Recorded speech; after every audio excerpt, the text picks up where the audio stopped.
Bueno, pues lo dicho, les decía al principio que hay diferentes perturbaciones, diferentes tempestades por toda España y la verdad es que les aconsejo que estén en casa tranquilitos viendo este programa. Hoy nos acompañan el señor Miquel Jiménez. Buenas tardes y bienvenido, señor Jiménez. Buenas tardes, don Carlos. También nos acompaña Karina Mejías, diputada del Grupo Ciudadanos. Buenas tardes y bienvenida. Muy buenas tardes. El hombre de las 5 carreras, el señor Villarroya. Buenas tardes y bienvenido. Muy buenas tardes. Y don Ricardo Fernández Deu. Buenas tardes y bienvenido. Buenas tardes, don Carlos. Atención porque vamos a analizar un primer tema. Hoy hay temas interesantes, ¿eh? Después no se olviden que vamos a hablar si España es un país pobre, pero no desde el punto de vista que hayan pobres, sino España y su gastronomía, sus industrias, su agricultura. ¿Es España realmente un país pobre? ¿Quién apoya a los trabajadores? Porque tenemos noticias relacionadas con la reforma laboral, que cumple 2 años, con más paro y menos afiliados a la Seguridad Social.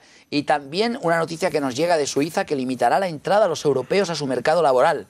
No digo porque cierran las fronteras de alguna manera a los inmigrantes. Pero antes, el fiscal pedirá 17 años para Urdangarín. Al mismo tiempo, el juez abre una investigación por una imagen en el juicio de la infanta. Karina, tú que también eres jurista, me gustaría que me explicaras cuando uno dice 17 años en la cárcel, ¿qué significa? Bueno, es una acusación, una petición que hace el fiscal a la vista de los indicios racionales de criminalidad que ha descubierto en todas las declaraciones y en todos los hechos que contiene la causa con respecto al señor Urdangarín, ¿no?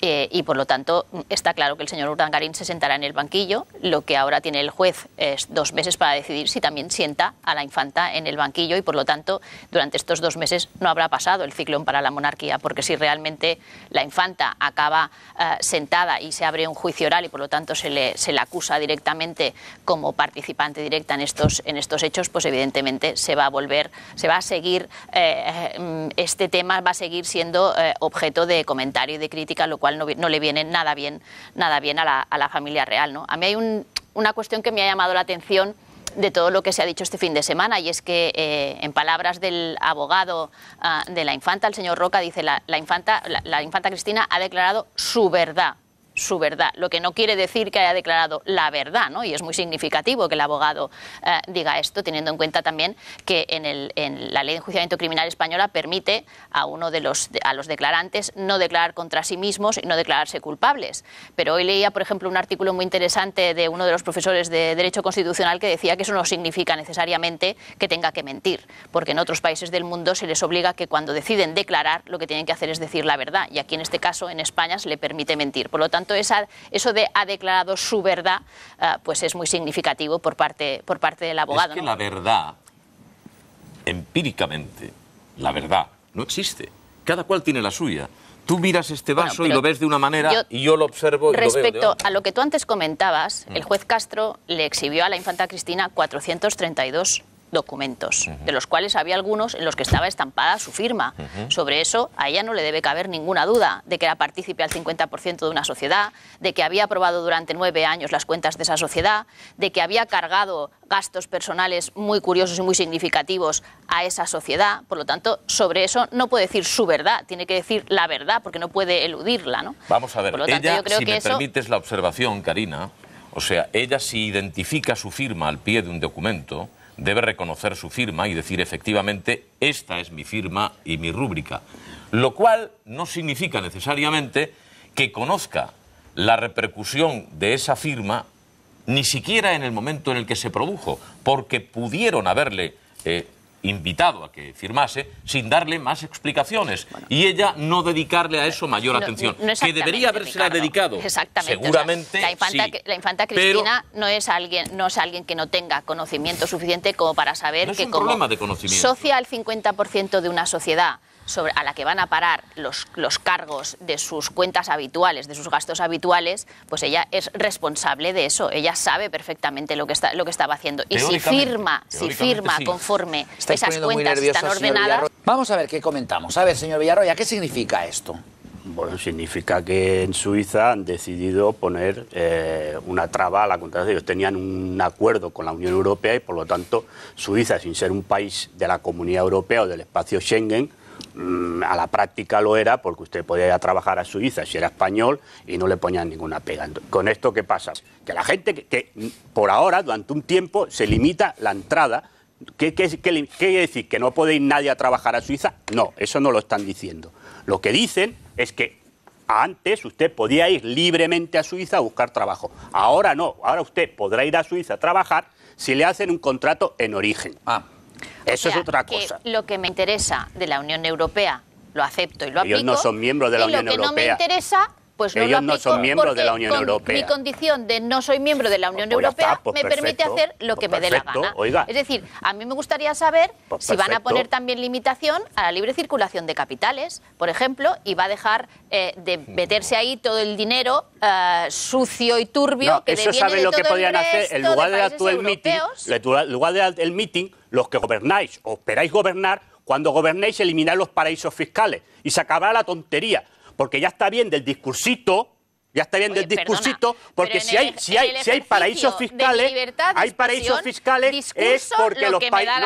No, mira, perdona, y además estaba en el uso de la palabra, por lo tanto agradecería del moderador los paraísos fiscales existen. Acabar el razonamiento antes de que el señor Villarroya, con Karina, sus gritos... Tú militabas en un partido que ha gobernado en España 8 años. Y en la Unión Europea no sé cuánto tiempo. Yo lo que te digo es que lo que no se puede ser... Es que no puede ser así, Mi país, España, me tengo que callar yo y no se tienen que callar los demás. No ha podido ni siquiera expresar su opinión. Nada, señor Villarroya, es que usted quiere ya acaparar todo el programa. Además, con una enorme mala educación. Yo lo que todos tenemos muy mala educación menos vosotros. Que España ha somos hecho un esfuerzo enorme por incorporarse a la Unión Europea. Ha hecho un esfuerzo enorme en cuanto a impuestos, en cuanto a establecer toda una serie de requisitos y de elementos y de condiciones para la convergencia europea, para formar parte de ese selecto club de países que forman la Unión Europea. Y lo que no puede ser, uno de ellos es precisamente esta libre circulación de trabajadores, otra es poner nuestro sistema educativo, intentar una y otra vez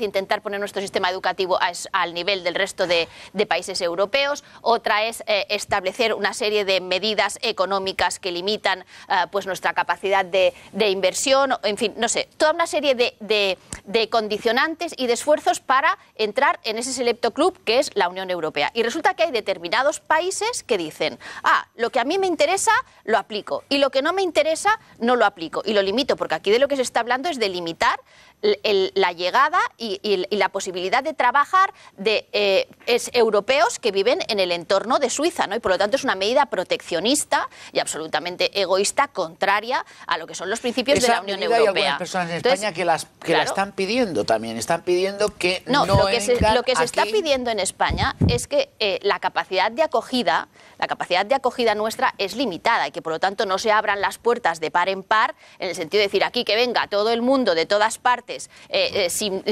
legalizar o sin legalizar y que aquí se acomoden a vivir de los servicios públicos o de la asistencia social. No, oiga, hay que saber que podemos dar unas oportunidades limitadas y que por lo tanto quien pueda tener un contrato de trabajo, pueda tener una opción laboral o pueda vivir de algún negocio, pues me parece muy bien. Ahora, eso también implica que tienes que cumplir una serie de requisitos que te establece la Unión Europea. Pero claro, un país que no pertenece a la Unión Europea, que se beneficia de los flujos monetarios, que se beneficia de toda una serie de condiciones económicas favorables y que en aquello que no le interesa dice yo no me lo aplico y yo de esto no sé nada, pues hombre, me parece una medida absolutamente reprobable y egoísta. Y además también se demuestra que la democracia llevada al extremo muchas veces es perversa. La pobre gente no tiene culpa, porque aquí vienen diariamente 30.000 personas a trabajar, ¿no? Que ellos lo tratan fatalmente. Ellos en su país lo tratan como perro, pero a los españoles cuando llegamos allí, que encima que vamos a dejar dinero, también nos tratan en la frontera, nos hacen esperar, nos hacen con dinero. Todo esto de los negros, esto lo que traen es el negocio que tienen la policía marroquí. Y todo esto, pues yo conozco bien Marruecos. Los niños ahí, si tienen fiebre, tienen enfermedades, pues no le dan nada. Encima le hacen chantaje para que den dinero en los hospitales, en todos los sitios. Bien, una realidad, sí, como dice usted muy bien, es una realidad que conocemos además, o sea que muchas gracias por participar y por llamarnos. ¿A qué conclusión podemos llegar? ¿Podemos llegar a alguna conclusión? Yo creo que no es tan, o sea, no se puede hacer una simplificación de este problema tan sencilla. Es decir, un país decide aplicar una política proteccionista en aquel ámbito que a él le parece más conveniente, lo hace y los demás pues lo asumen, ¿no? Pero claro, España, como bien decía Ricardo, pues tiene fronteras que son muy permeables y tenemos un problema y durante muchos años hemos estado apelando a decisiones de la Unión Europea para que nos ayudaran a definir una política de inmigración común a todo el conjunto de la Unión Europea, en donde se establecieran una serie de compromisos que asumieran todos los países, pero porque ese mismo problema lo tiene Italia, lo tiene Grecia y lo tiene Alemania. ¿Sí? Lo tiene Alemania y muy grave, y lo tiene Francia y muy grave. O sea, es un problema que no es fácil de solucionar. Y entonces, claro, estás siempre en un arma de doble filo, porque si niegas la entrada a todos los que vienen, entonces te acusan de que eres racista y xenófoba, y si les abres la puerta, entonces generas un bucle enorme de personas que vagan por las fronteras de los diferentes países europeos sin tener una oportunidad para desarrollar un proyecto vital porque no hay trabajo. Entonces, ¿dónde está el límite? ¿En que un pequeño país que es un paraíso fiscal establezca una política proteccionista a su gusto y parecer, en virtud de sus intereses políticos y personales? Pues hombre, no me parece justo. Es un problema grave, muy grave, que no es nada fácil de solucionar y que necesita de políticas comunes que establezcan unos límites comunes a todos y que establezcan unos requisitos que todos los países estén obligados a cumplir. Claro. A mí no me parece que sea tan simple como decir, no, yo aplico mi política proteccionista, mira, oiga, en mi casa que no entre nadie y el resto que se apañe con el problema. Oiga, no vamos a ser sensatos. Venga, vamos a ver si nos ayudan en este tema. La reforma laboral cumple 2 años con más paro y menos afiliados a la Seguridad Social. Los salarios pactados en convenio moderan su avance en 1,4 puntos y bajan los trabajadores afectados por expedientes de regulación de empleo. Es que ya no queda nada por regular. Sí. Entonces, ¿esta reforma creen ustedes realmente que ha ayudado a los trabajadores que se están aprovechando de la gente? Pero claro que se aprovechan. El problema es del sistema, que no lo aprovecha. Pero es que lo mantenemos, lo consentimos y no tendríamos por qué consentirlo. Pero ¿cómo quiere usted que la gente tenga moral para salir a la calle y reivindicar sus derechos si lo que no tiene es calefacción en sus casas? ¿Cómo quiere usted que la juventud salga a la calle y vaya a tomar el Palacio de Invierno, si en primer lugar la han hecho tan estulta y tan idiota que están todos ahí con el teléfono para ver si quedan o no quedan enviándose WhatsApps y no le han dado ilustración y no le han dado conciencia de clase? ¿Cómo cree usted que un país que vive todavía pensando que va a venir alguien y nos va a rescatar y nos va a regalar y nos va a ayudar y la gente dice, no, es que nos tendrían que hacer una revolución? No, mire usted, las revoluciones las hace la gente. Pero hay jubilados que cobran más que yo, ¿eh? Y yo llevo 4 años de congelación, más bajada de sueldo, más una paga esta que hemos cobrado. Y hay señores que cobrarán 1.300 de euros de pensión y no es que no han subido ahora. O sea, que no lloren tanto, que es que parece que solo les tocan a ellos. Vale, pues gracias. Ya lo saben los jubilados que siguen este programa. No lloren tanto, les dice Gerardo de Valladolid. No lloren tanto los jubilados que ven este programa. Yo no se lo digo, se lo dice Gerardo de Valladolid. Karina, tienes la palabra. Bueno, gracias. Aquí 2 ejemplos de 2 funcionarios, uno interino y otro funcionario público de plaza consolidada, uno al que quiero felicitar por su iniciativa, porque me parece una iniciativa. Sí, pero el otro ha dicho que era mentira. Fraterna. Bueno, yo coincido bastante con el segundo oyente, porque este es un funcionario que ha sufrido los rigores también de los recortes, porque los funcionarios públicos en España, que ya normalmente llevaban acumulada una congelación de salario que les había supuesto una pérdida de poder adquisitivo importante, en los últimos 3 años han perdido casi un 25% de su poder adquisitivo, que ya es mucho decir, ¿no? Y por lo tanto también están en una situación de absoluta precariedad. Y yo aquí quisiera distinguir 2 cosas importantes al hilo de lo que decía José Miguel. Uno es el efecto que ha tenido la reforma laboral para aquellas empresas de más de 50 trabajadores, que es cierto que muchas han aprovechado esta reforma laboral para beneficiarse y hacer expedientes de regulación de empleo, echar trabajadores, precarizar los salarios, y realmente esta reforma laboral no ha tenido un resultado positivo. Y otra es la situación diferente que refieren a aquellos que trabajan por cuenta propia, como este que ha llamado anteriormente de las cerámicas de Castellón. Que este es un empresario que quiere trabajar, no puede, y que se ha visto en la situación de poner en la calle a sus trabajadores, cosa que, como hemos podido ver, no le ha hecho ninguna gracia, porque sabe que hay familias detrás, sabe que además pierde oportunidad de negocio y sabe que ha invertido un tiempo y un dinero en la formación de esos trabajadores, en las técnicas de su empresa, que ahora ha echado a perder. Por lo tanto, hay que analizar las cosas desde los puntos de vista diferentes de cada una de las situaciones, porque España no es un país de grandes empresas. España es un país de pequeñas y medianas empresas y de autónomos que con mucho esfuerzo levantan sus persianas cada día y dan trabajo a 3, 4, 5, hasta 10 trabajadores. Son pequeñas empresas y eso cuesta mucho de mantener. Y eso, Ricardo, al hilo de lo que tú decías, el Gobierno, además de pagar la deuda y de cumplir con los criterios que le establece la Unión Europea, también tendría que fomentar el que esas pequeñas y medianas empresas pudieran acceder al crédito, pero además que el Estado, el Gobierno, en este caso, fomentara la dinamización del empleo a través de inversiones en sectores económicos estratégicos para que esos pequeños empresarios pudieran trabajar. Claro, y eso es lo que hay que hacer, creo yo.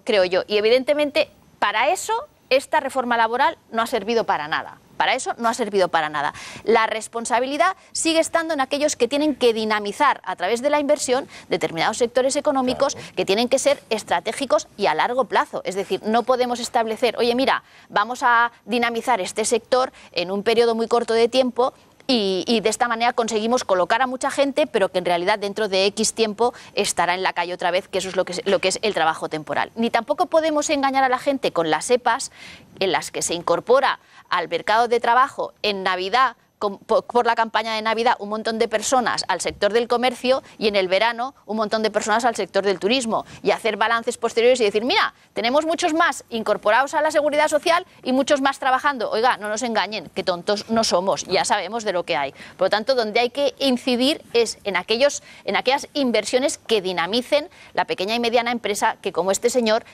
evite si no lo el poner en la calle a ese grupo de trabajadores. Pero si... No se está creando trabajo en España, no hay. Yo veo las fábricas de mi ciudad que están cerradas hace un montón de tiempo, veo las naves porque en no alquiler tienen acceso al crédito, constantemente. porque no tienen posibilidades, porque no tienen posibilidades de mercado. Esto lo he dicho.